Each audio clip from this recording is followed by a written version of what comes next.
Welcome back to Game on Blitz, yo, Tomahawk for Sports. And today we're gonna get right into it. We're not gonna waste any time. Today we're gonna kind of get into this video and dissect Jason Whitlock cooking, whatever this may be. But first, there's Gilly that's commenting on the situation with Shador, and then we have Jason Whitlock that's also mentioned and also give his 2 cents about the situation. But not only that, but the black culture overall and how the black community conduct themselves. So we all know how Jason Whitlock is viewed in the black community. You get what I'm saying? So let's take a look at it and see if he has a valid point or if not. Then let's see. The mentality, man, easiest addiction to get and the hardest one to admit. And in the Shador Sanders situation, this is just a reminder that you can do everything right in life. You can come from a good family. You could be a good student. You could be a God-fearing kid. You could be a hard worker. So you can beat the odds. You can beat, he ain't his daddy. You can beat all of that growing up. But you still get a reminder that you just a man. Do y'all agree with that so far? I don't know. Is Gil taking it? Is Gil going too far? Does he have a point, or is he just acting out of control a little bit? Because he's really cool with Shador and the Sanders family. Do you think he's taken out of context a little bit? What do you guys think? Let's continue. Right now, I'm kind of on the fence. I don't think that's what it is. I'm not on the same page with Gilly, but I kind of understand what he's trying to say, but not exactly how he said it. We sitting here looking at a public execution going on right in front of our eyes. And so all the people that are running around, oh, I'm a victim, it's racism. What they're saying is, I don't believe in God. Not really. I believe in the white man. That is my God. And he determines my outcome. And many of you will hear this and think it's just a talking point. It's not a talking point. It's reality. Let's pause that. Jason Whitlock is making claim that these people are looking at the white folks as their God, instead of taking accountability for themselves. And also, to me, what I think he's saying is, as black folks, we have the capability to make things happen. We don't have to always blame the white guy. We can take action for take responsibility for our action. And obviously, I know he's not a huge advocate of like the Sanders family in totality. I believe that he feels like Shador is a little cocky, and he don't think he's that elite either. So Jason Whitlock, there's some type of, obviously Jason Whitlock be hating on people too. So let me just try to keep this political, because at the end of the day, I didn't say it. Jason Whitlock's come here. Sometimes he make good point, but a lot of time I disagree with him. I didn't even say it. I know he been beefing with everybody. It didn't come out of my mouth. Stephen A said it, right? Stephen A had a problem with him, and he said this. You betrayed me. Did you tell the folks that?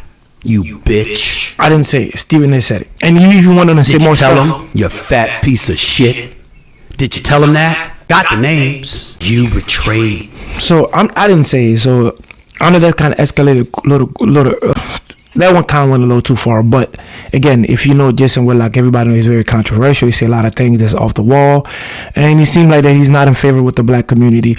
One thing I do agree with him, sometimes he say things that I agree with. Sometimes we have this victim mentality, and we always blame other people instead of pointing a finger to ourselves, because your action is still your action at the end of the day, whatever the case may be. I do understand systematic oppression and things like that, but we in 2025. I'm not saying that racism doesn't exist. I'm not saying that favoritism doesn't exist. But what I'm saying, we have a lot better than what it used to be, right? So the civil rights movement didn't happen just for no reason. So that happened for a reason. So we can't just take all the hard work that the black folks in the past, that we deeply respect, the work that they put in to be, I don't want to cuss, but to be, technically to be shitted on, and with this new era and new age. So we have to do better. But let's continue to see what he's saying. You have rejected God and replaced it with some magical white man who you blame for everything. This level of idiocy, this demonic cult, you cannot make peace with it. There's a mass psychosis that black people are under. Where they don't believe they have any power, authority. It doesn't matter what you do to satisfy them. It doesn't matter how fair you make the world. It doesn't matter how unfair you make the world. You know what? You don't have to score as high on the SAT as everybody else to get into college. Now you tilted the scales in their direction. They still blame racism. Half the NFL, black people are 12-13% of America. 50% of the quarterbacks in the NFL that'll be starting this year are black. It's still racism. Okay, let's pause it right quick. He said a lot of things. We have to divulge a lot of things that he said, right? So he said that he's talking about that you don't have to score high on your ACT and you still get a chance, So he's saying that things are being kind of laid out for us, right? And we're still complaining about it. It's like being a spoiled child. Like enough is never, nothing is enough. Well, there's two perspectives. There's two paradigms. One can look at it in a way that, okay, the atrocity and the all the things that we went through as black folks in the United States with slavery and the civil rights movements and during Jim Crow and things like that. Even the burning, the fact that they burned down the Black Wall Street when black people were prevailing within their community also set us back. Some people can look at it that way. That trickled down all the way till now, and it takes time to make things right and better. And the other paradigm as well, if you go back in, I believe in the 60s and 50s, I believe if you look at it, like the black community was actually doing well. They were prevailing. They were doing good in terms of making money. They also have like a two parents at home, mom and dad. Things look a lot different.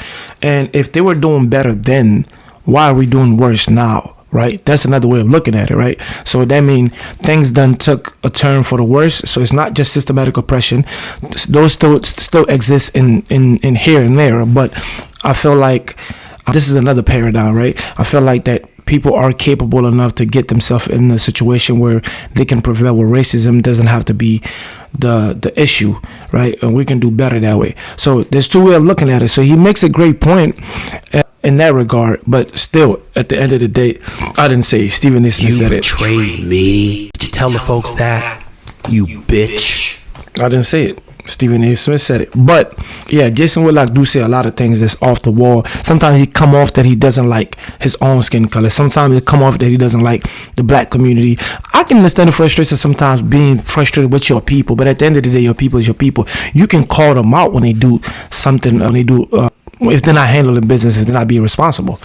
But every time you get, I never heard Jason Whitlock say anything positive about black folks. If somebody have videos of him talking good about black folks, send it to me, because I don't know, because at the end of the day, it is what it is. Like, I didn't say Stephen A. Smith betrayed me. Did you tell the folks that?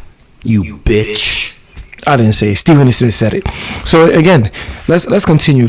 Victim mentality, man. Oh, well, I think that's the whole video. So pretty much, like, I am not like, I think Shador Sanders, I think what they did was wrong. But at the end of the day, like, I had a conversation with a few of my guys, and they made some great points about the way you conduct yourself sometimes. Even though you know that it's not you being cocky, just being yourself, sometimes it can rub people the wrong way. So one way of looking at it, the fact that they were coming out publicly saying that they don't want Shador to be dictating which school that he want to go to and things like that might play the part.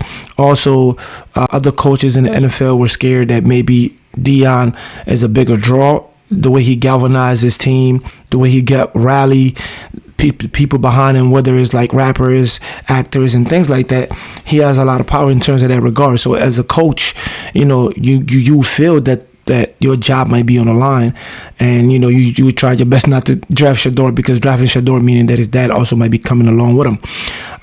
So that all of those things play a factor. There's a video of Deion actually saying, and I got love for the coaching staff or the organization over there in Cleveland, or the Cleveland organization, but my lord, you don't want to go there as a player. I wouldn't want my kids to play for them, but look at it, ironically your son is playing for them. So sometimes you just have to, the tongue is powerful, and I think Deion knows that too, because he's a man of God, he's a man of Christ. So that also can play a part. To me, overall, Shador proven time after time that he's capable of playing this game at a high level. 70% passing completion percentage is at 70. I think that's the highest of all time. And he threw the ball above, I don't know what's the word above very, accurately. And also last year it was over 4,000 passes, passing yard. The year before, the 3,000 passing yard. And I think through his career, 137 touchdowns and 27 interceptions. Pretty good number, 17 rush touchdowns. So the numbers and output is there, right? So I think he should have been drafted a lot early, but we're past that. Now you got a team. It is what it is. Jason Whitlock, at the end of the day, please just start saying some positive stuff about black folks. I understand. I understand that you have the right and you should point out the wrong and the negative things that's going on within our community. But you also have the right to talk about the positive stuff. You don't talk about it at all. That's why Stephen A. Smith was mad. I didn't say it. He said it. That's what he said. You betrayed me. Did you tell the folks that? You bitch. I didn't say it. Stephen A. Smith said it. But at the end of the day, I know what it is. This is Game On Blitz. Don't forget to like, comment, subscribe. And it is what it is. A quick reaction. And don't also make sure you go on the Instagram page and the TikTok page and follow us. We were here right now and we about to be gone soon. I'm telling you, I'm here right now.